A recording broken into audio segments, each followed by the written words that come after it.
কুল হলো বাঙালিদের ইমোশন। তা না হলে কি সরস্বতী পুজোর পরেই আমরা কুল খাবো, তার আগে খাবো না, এরকম কি মনে হওয়ার কোনো কারণ আছে বলো? না।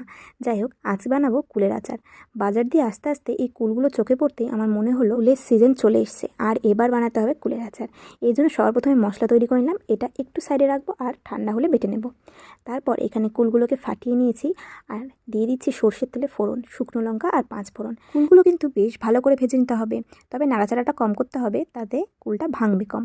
কেন ভেজে নিতে হবে? কারণ কুলগুলো আমরা ধুয়ে সরাসরি রান্না করছি, রোদে দিইনি, না ভাজলে কিন্তু নষ্ট হয়ে যাবে। এরপর দিয়ে দিলাম লবণ, হলুদ আর লঙ্কা গুঁড়ো মশলা দিয়ে ভালো করে ভেজে নেওয়ার পর দিয়ে দেবো গুড়।